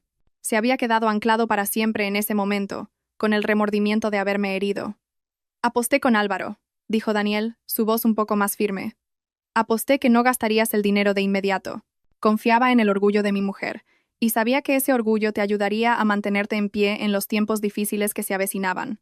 Te esforzarías el doble, el triple, para demostrarme que estaba equivocado. Y ese proceso te forjaría, te convertiría de una niña mimada y débil en una mujer fuerte e independiente. Ese es el mayor legado que quería dejarte, no el dinero de la tarjeta. Asentí entre lágrimas. Tenía razón. Había ganado esta dolorosa apuesta. Maduré a través del dolor. Me fortalecí con el odio. Pero el precio de esa madurez fue demasiado alto. Se pagó con su soledad y su muerte. Me enseñó a vivir sin él, pero no a olvidarle. Daniel, en el vídeo, se detuvo para respirar. Su respiración era un silbido, como el viento colándose por una rendija. Se llevó la mano al pecho para contener un dolor inminente, y luego me miró con determinación. Empezó a hablar de lo que siempre me había preguntado, de los 2 millones de euros que había ocultado en esa vieja tarjeta. Te preguntarás por qué mentí sobre la cantidad, ¿verdad? Sonrió Daniel, una sonrisa débil pero pícara. Dije que había 10.000 euros porque quería ponerte a prueba. Sé que mi mujer tiene un orgullo inmenso. Si 10.000 euros ya te parecían poco, una humillación, ¿cómo ibas a aceptar 2 millones? Si te hubiera dicho la cifra real desde el principio, te habrías asustado. ¿Pensarías que estaba metido en algo ilegal o la devolverías de inmediato para no ser una interesada? Asentí inconscientemente. Las lágrimas seguían corriendo. Tenía razón, demasiada razón. Hace 7 años, yo era una joven llena de orgullo. ¿Preferiría morir de hambre antes que aceptar una suma tan grande de un marido infiel? Fue la mísera cantidad de 10.000 euros, junto con su actitud despectiva, lo que hirió mi amor propio y me hizo guardar la tarjeta como prueba para motivarme a luchar. Esos 2 millones. La voz de Daniel se volvió seria. Son todo lo que me quedaba después de vender la empresa. Sabía que no los usarías de inmediato, pero los dejé ahí. Quería que fueran tu amuleto. La vida es impredecible, Laura. Nadie sabe qué pasará mañana. Si enfermas, si te ocurre algo, o si el hombre con el que estés en el futuro no te trata bien, este dinero te dará la opción de elegir. Miró profundamente a la cámara, como si quisiera grabar cada palabra en mi mente. Si no te has vuelto a casar, usa este dinero para viajar por el mundo. Ve a Granada, como nos prometimos. Ve a los lugares que te gustan. Come los mejores platos. No ahorres. La vida es corta. Y si ya te has casado, considéralo la dot que te doy. Con dinero en la mano tendrás una posición, tu familia política no se atreverá a menospreciarte.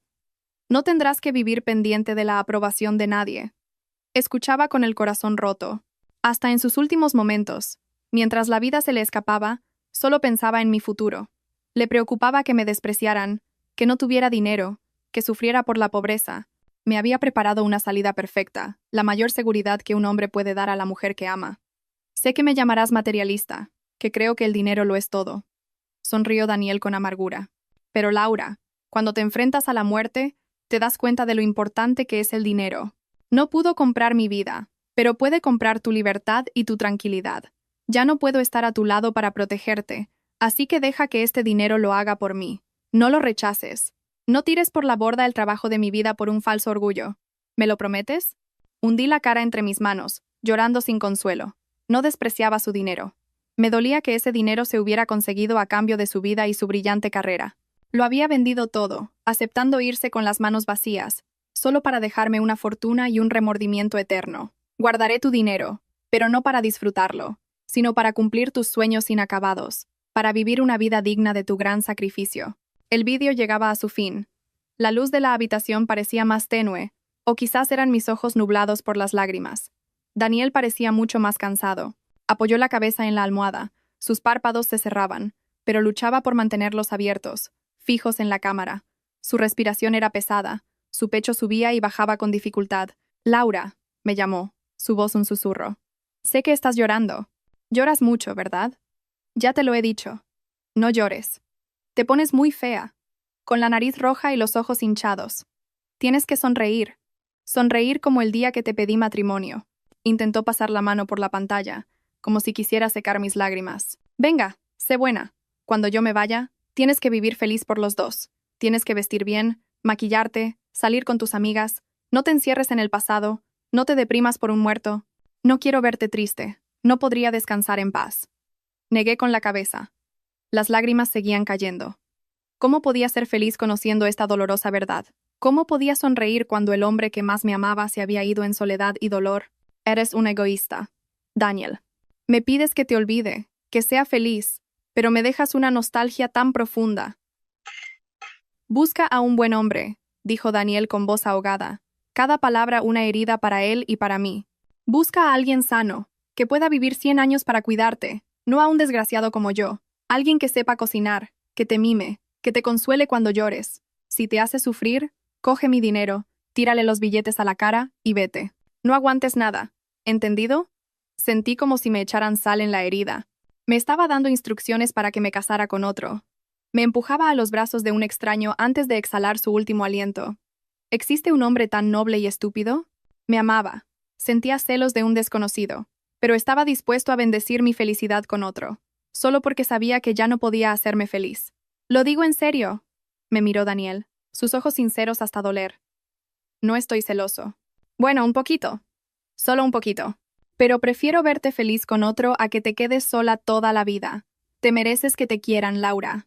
Eres la mejor mujer del mundo. Solo que yo no tuve la suerte de poder acompañarte hasta el final del camino». Hundí la cabeza en la mesa. Los sollozos me ahogaban. «Daniel, no sigas, por favor. Ya no hay nadie mejor que tú, nadie que me quiera con su vida como tú. Pusiste el listón del amor tan alto que todos los demás hombres parecen insignificantes. Me dices que busque la felicidad, pero mi felicidad se fue contigo a esa tumba fría». La pantalla del portátil empezó a parpadear. La batería de la cámara de Álvaro debía de estar agotándose, como la vida de Daniel. Su imagen se veía intermitente, pero su voz seguía sonando, débil pero anhelante. Miró a la cámara por última vez. Sus ojos contenían un universo de amor y añoranza, como si quisiera grabar mi imagen en su alma para llevársela al otro mundo. «Si hay otra vida», dijo Daniel. Su voz se quebró. Te prometo que haré ejercicio todos los días. Comeré sano, no fumaré, no trabajaré hasta tarde. Tendré un cuerpo fuerte y sano». Se detuvo para tomar aire. El dolor le retorcía el rostro, pero aún así, intentó sonreír. «Viviré mucho, hasta los 99 años, para ser un viejo cascarrabias al lado de la vieja cascarrabias de Laura. En la próxima vida no te engañaré. No te mentiré diciendo que ya no te quiero, No haré el papel de traidor, no me divorciaré, discutiremos, nos enfadaremos, pero nunca nos soltaremos la mano, ¿vale? Asentí frenéticamente ante la pantalla, como si pudiera verme. Vale, Daniel, sí, 1000 veces sí. En esta vida nos equivocamos, nos debemos demasiadas lágrimas y malentendidos. Si hay otra vida, te buscaré. Te haré cumplir tu promesa. No dejaré que me alejes. Pase lo que pase, me aferraré a ti. Estoy cansado, suspiró Daniel. Sus párpados pesaban. Tengo que dormir un poco. Álvaro ya me está regañando. Adiós, Laura. Recuerda vivir bien. Te quiero. Te quiero más que a nada en el mundo. La imagen se volvió borrosa y luego negra. El vídeo terminó. La habitación se sumió en un silencio aterrador, roto solo por mis sollozos y el chirrido del ventilador de techo. Me quedé mirando la pantalla negra. Una sensación de vacío se apoderó de mí. Se había ido, de verdad. Su último adiós, su promesa para la próxima vida, me habían sido entregadas, dejándome sola en este vasto mundo. Abracé el portátil, apoyando la cara en la pantalla aún tibia, como si buscara un último rastro de su calor. Daniel, te he oído. Te prometo que viviré bien. Pero tú también tienes que cumplir tu promesa. En la próxima vida, tienes que encontrarme. No puedes abandonarme de nuevo. Esa promesa de otra vida sonaba lejana y vaga, pero era la única esperanza a la que podía aferrarme. Creía que la muerte no era el final, solo una separación temporal. En algún lugar, en otro tiempo y espacio, él me esperaba, sano y sonriente, listo para tomar mi mano y continuar nuestro camino. Cerré el portátil y lo devolví a su sitio. El ambiente en el piso parecía más frío después de que la voz de Daniel se apagara. Álvaro seguía en el balcón. El cigarrillo se había consumido hacía tiempo. La ceniza caía al suelo. Entró, me miró a los ojos hinchados, suspiró y se sentó en la silla de plástico. Era hora de escuchar el final de esta trágica historia, la parte que más temía, pero que necesitaba saber.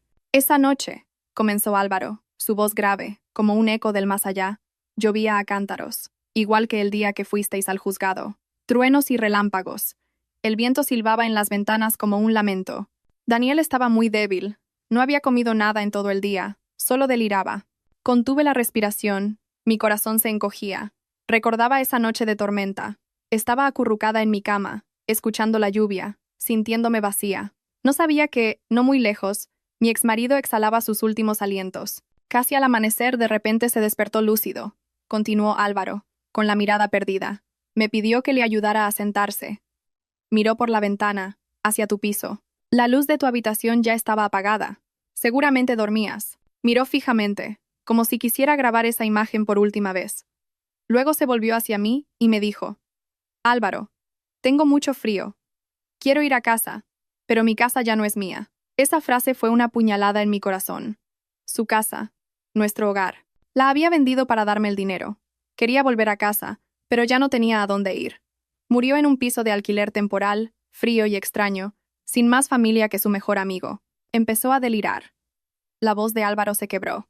Decía tu nombre una y otra vez. Laura, me duele. Laura, no me dejes. Agitaba las manos en el aire, como si buscara la mano de alguien. Le cogí la mano, estaba helada y esquelética. Le dije: estoy aquí, Álvaro está aquí, aguanta. Pero no me oía, solo decía tu nombre. Me tapé la boca para no llorar a gritos. Me llamó mientras agonizaba. Me necesitaba, quería que estuviera a su lado. ¿Y yo? ¿Dónde estaba? ¿Durmiendo plácidamente o soñando con un futuro brillante sin él? Mi indiferencia era la cadena perpetua que tendría que arrastrar toda mi vida. Y se fue, dijo Álvaro. Su voz apenas un susurro. Se fue al amanecer, justo cuando la lluvia paró. Se fue en paz, como una vela que se consume. Sus ojos seguían abiertos, mirando hacia la ventana, hacia tu casa. Tuve que cerrárselos varias veces. Me pidió que el funeral fuera sencillo, que lo incineraran y dejaran sus cenizas en un templo, sin grandes ceremonias, sin avisar a nadie, especialmente a ti. Temía que si te enterabas, vinieras y vieras su cuerpo destrozado. Escuché y sentí que mi alma abandonaba mi cuerpo. Murió solo, consumido por la nostalgia y la preocupación por la que se quedaba. No permitió que nadie le llorara, que nadie le diera un funeral digno. Desapareció de este mundo en silencio, como si nunca hubiera existido, solo para proteger mi paz. Su muerte fue la nota más triste y silenciosa en la trágica sinfonía de nuestra vida. Insistí en ir a ver la tumba de Daniel de inmediato, a pesar de que Álvaro intentó disuadirme, diciendo que ya atardecía, y que yo no estaba bien después de un shock tan grande. No podía esperar ni un minuto más. Quería verle, tocar el lugar donde descansaba, aunque solo fuera una tumba fría. Álvaro condujo su viejo coche fuera de la ruidosa ciudad, hacia las afueras desoladas. El paisaje cambiaba rápidamente, de rascacielos a campos yermos cubiertos de maleza. El cielo gris del atardecer estaba cargado de nubes negras. El coche se detuvo al pie de una colina pelada. El viento aullaba. Era el cementerio municipal. Para los pobres. Los sin techo. Las familias sin recursos para comprar un lugar en un cementerio privado. Álvaro me guió por un camino de tierra lleno de baches. La maleza me llegaba a las rodillas, arañándome las piernas, pero no sentía nada. El dolor de mi corazón había anestesiado mis otros sentidos. Nos detuvimos en un rincón apartado de la ladera. Ante mí, una tumba diminuta, casi perdida entre las demás, sin mausoleo, sin mármol pulido, solo un montículo de tierra rodeado de ladrillos, cubierto de hierbas y hojas secas. La lápida barata estaba cubierta de musgo, pero reconocí al instante esa sonrisa familiar. En la foto en blanco y negro Daniel sonreía.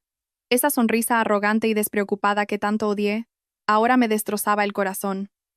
¿Por qué? Me arrodillé ante la tumba, mis manos temblorosas acariciando la fría foto. ¿Por qué estás aquí? Tenías 2 millones de euros. ¿Por qué te dejaste enterrar en este lugar desolado? Álvaro, detrás de mí, dijo con voz grave que se mezclaba con el viento. Fue su voluntad. Dijo que todo el dinero de la venta de la empresa era para ti, hasta el último céntimo, dijo. Cuando esté muerto, da igual dónde esté. Un cadáver es solo un cadáver. ¿Para qué gastar en un sitio bonito? Que ese dinero lo use mi mujer para vivir bien, para vivir feliz. También eligió este lugar porque está en alto. Desde aquí se ven las luces de la ciudad donde vives. Escuché y mis lágrimas cayeron como lluvia, empapando la tierra seca. Daniel, fuiste tacaño hasta el extremo contigo mismo, incluso con tu propia muerte. Solo para ser generoso conmigo, aceptaste este lugar estrecho y frío, soportando el sol, la lluvia y el viento, solo para que yo pudiera vivir en una casa grande y cómoda. Tu sacrificio no terminó en vida, continuó incluso después de tu muerte. Arranqué frenéticamente las malas hierbas de su tumba. Mis manos se arañaron y sangraron. Quería limpiarla, compensarle aunque fuera un poco. Saqué de mi bolso la poderosa tarjeta negra y la coloqué sobre su lápida. Daniel, te he traído tu dinero. Aquí están los 2 millones. Levántate. Cómprate un chalet, un coche de lujo. Cúrate. No los quiero, te los devuelvo todos. Grité hasta que mi voz se quebró en el viento, pero solo me respondió el silencio sepulcral del cementerio al atardecer. No hubo milagros. La tarjeta permaneció inmóvil sobre la piedra fría. La cifra de 2 millones de euros se volvió absurdamente insignificante. ¿De qué sirve tanto dinero si la persona que más lo necesitaba ya no está? ¿De qué sirve si no puede comprar ni un solo aliento de la persona que amas?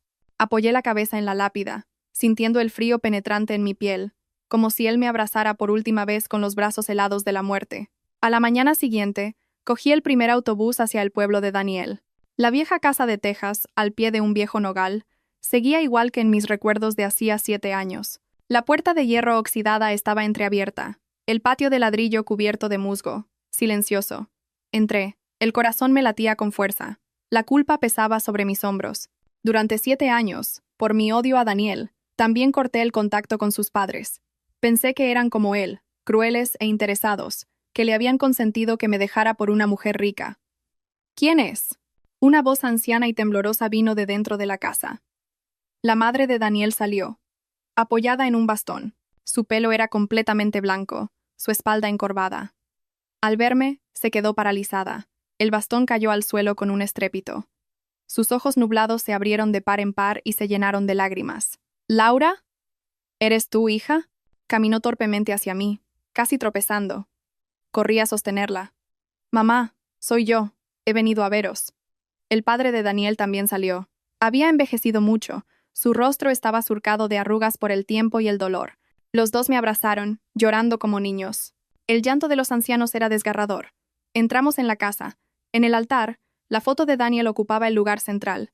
El humo del incienso se elevaba. «Papá, mamá, ¿desde cuándo sabíais que Daniel había muerto?», pregunté con un nudo en la garganta, sin atreverme a mirar su foto.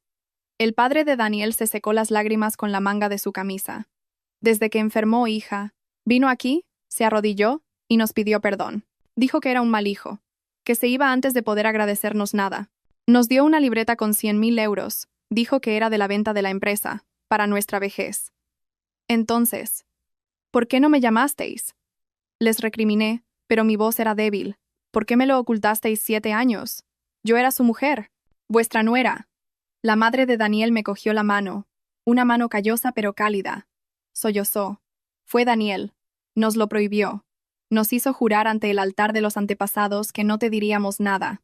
Dijo que si lo sabías, sufrirías, que no podrías rehacer tu vida.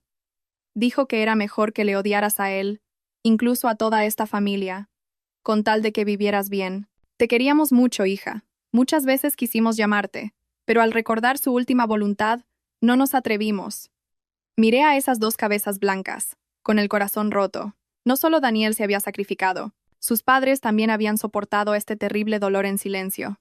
Perdieron a su hijo y no pudieron llorar con nadie, además de cargar con la reputación de ser una familia cruel con su nuera. Se tragaron las lágrimas, aceptaron mi malentendido, mi distancia, solo para cumplir el último deseo de su hijo, dijo.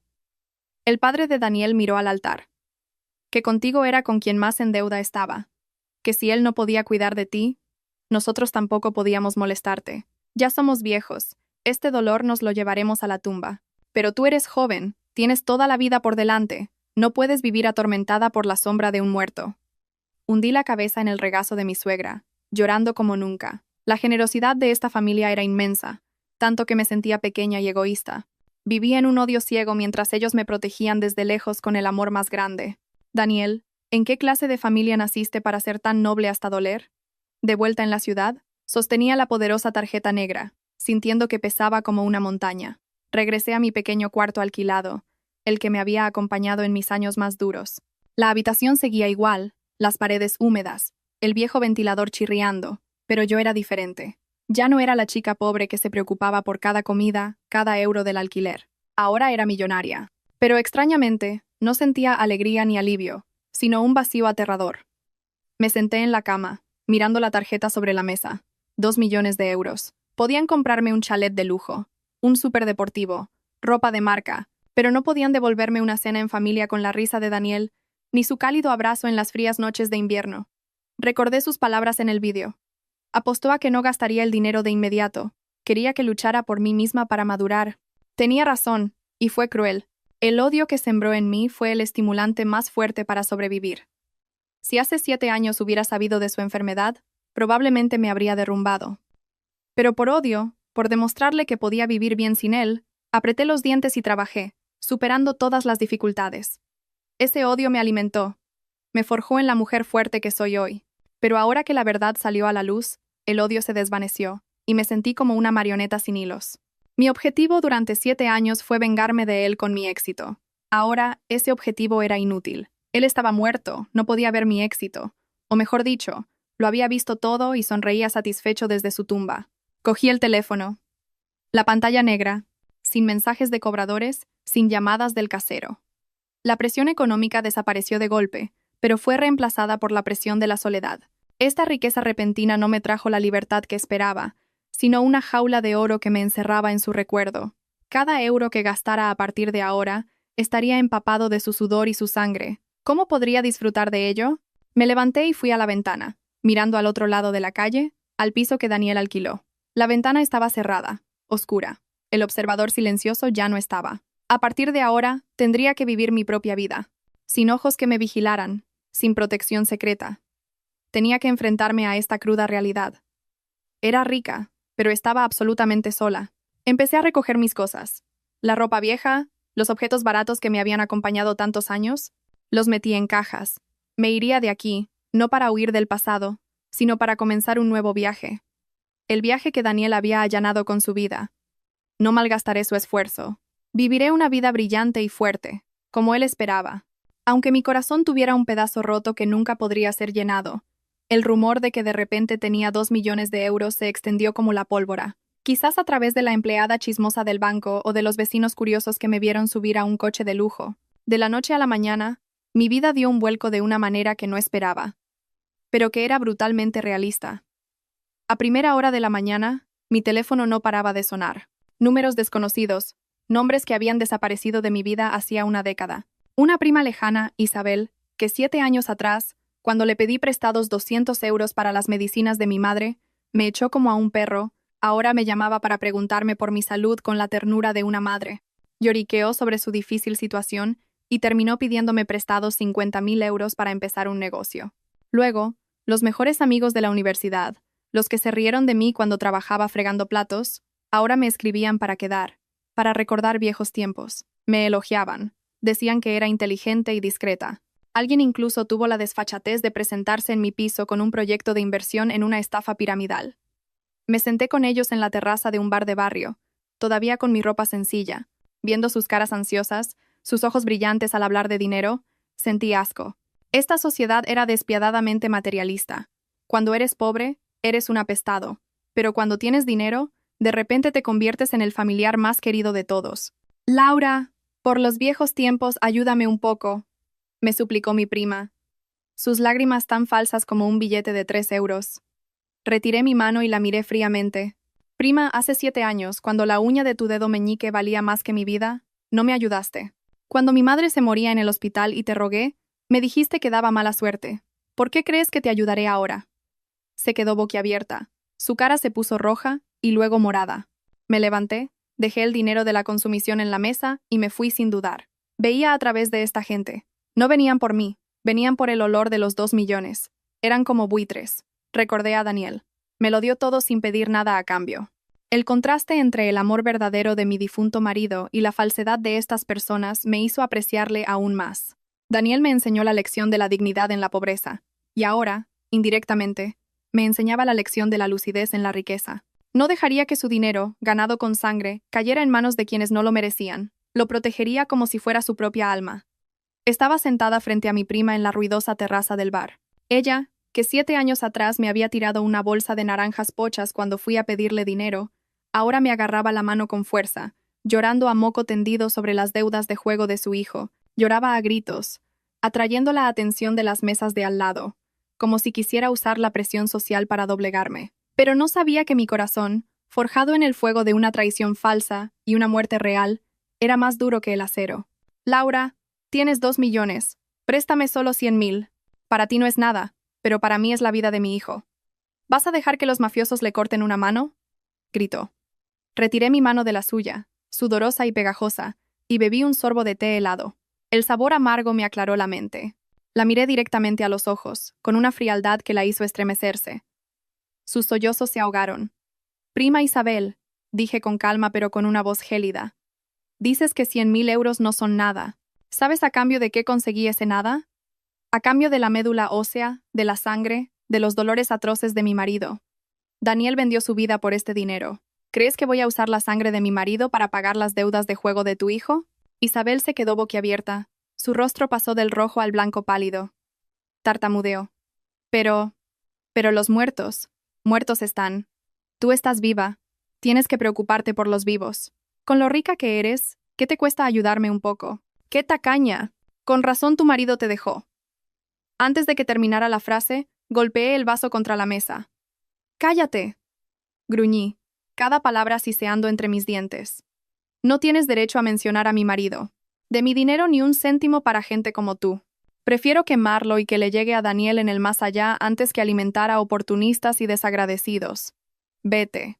Y no vuelvas a buscarme.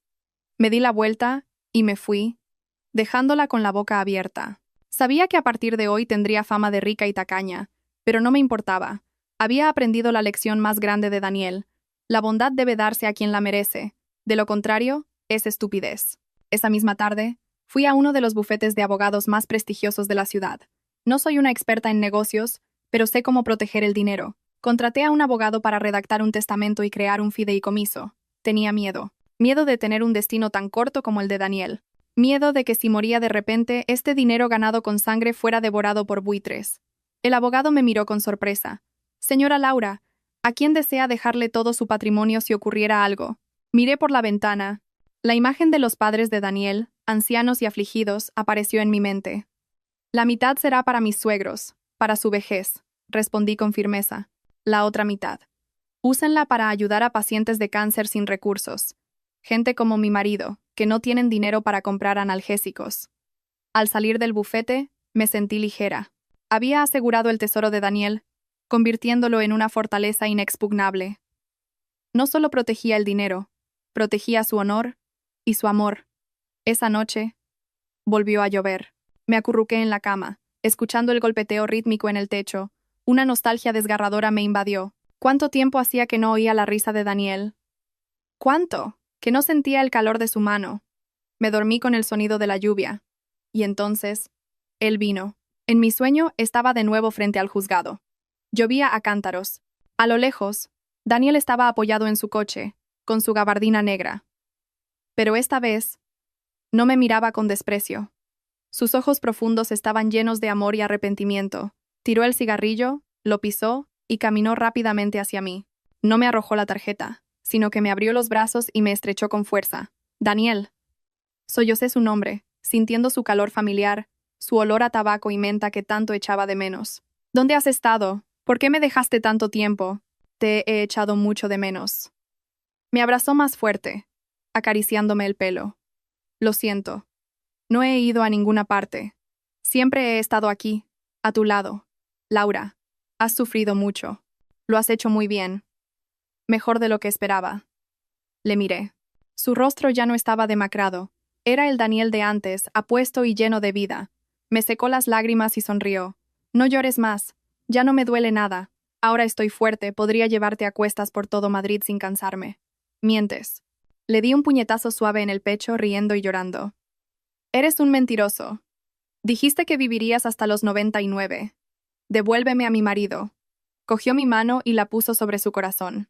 Sentí su latido, fuerte y regular. No puedo devolverte mi cuerpo, pero este corazón, este amor, siempre serán tuyos.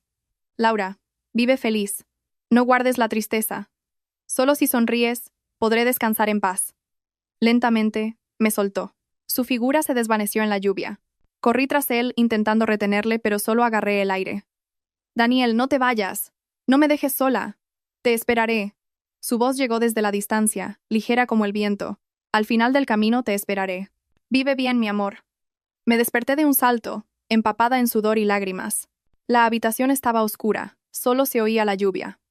Me senté y me toqué el pecho, donde en el sueño Daniel me había tocado. El calor parecía seguir allí. No fue una pesadilla, fue una sanación. Daniel había vuelto para despedirse, para consolar mi alma rota.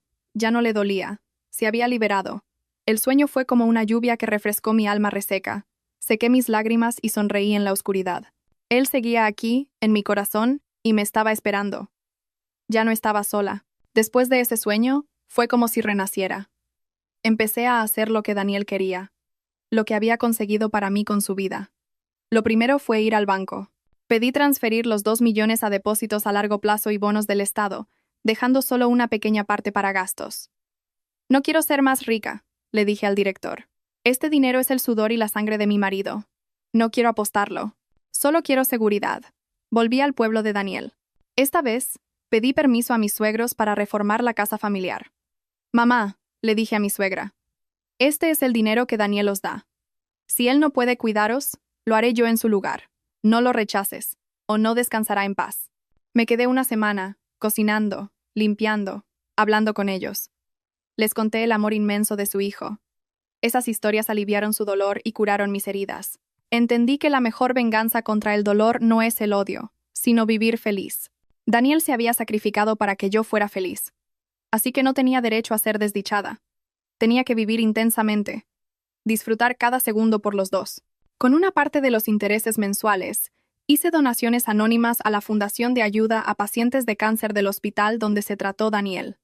Creía que, desde algún lugar, él lo vería y estaría orgulloso. Un año después, San Sebastián me recibió con una fina llovizna, el famoso por Sirimiri. Estaba sentada en un pequeño café con vistas a la bahía de la Concha, tal como Daniel me había prometido para nuestra luna de miel nunca realizada. Frente a mí, una copa de vino tinto y una silla vacía. «Ya estoy aquí, Daniel», susurré, levantando mi copa hacia el asiento vacío. «San Sebastián es precioso, como dijiste. El café es delicioso, y el vino es amargo al principio, pero dulce al final, como nuestra vida». Bebí un sorbo, observando a las parejas pasear. No sentía envidia ni pena. Sentía que Daniel estaba allí, a mi lado. No volví a casarme. ni busqué un nuevo amor. El amor que viví fue tan profundo que cualquier otro sentimiento parecía insípido en comparación. Saqué la tarjeta negra y la puse sobre la mesa, sonriendo. ¿Ves? Estoy gastando tu dinero. Me alojo en un hotel de 5 estrellas, como en restaurantes con estrellas Michelin. Compro bolsos de marca. Me estoy portando muy mal. ¿Te duele? Si es así, aparece y regáñame. La brisa del Cantábrico agitó mi pelo. Me pareció oír su risa grave y cariñosa en la brisa. Gasta, cariño. Gané el dinero para que tú lo gastaras, siempre que seas feliz. Guardé la tarjeta y me levanté. Continuaría mi viaje. Después de San Sebastián, Granada, y luego una ruta por los picos de Europa, todos los lugares que él escribió en su diario que quería visitar conmigo, viajaría por sus piernas cansadas, vería el mundo por sus ojos cerrados. Viviría una vida libre, sin ataduras ni lamentos. Salí del café y me mezclé con la multitud. El cielo de San Sebastián tras la lluvia se despejó. Un arco iris brillante cruzaba el cielo sobre la bahía. Levanté la cabeza y respiré hondo el aire fresco de la libertad. Daniel, allá voy. Nuestro viaje aún es largo. Caminé, con paso ligero y firme. Mi sombra se alargaba sobre el antiguo empedrado, solitaria pero orgullosa y llena de esperanza. Gracias por su atención. Nos vemos en las próximas historias.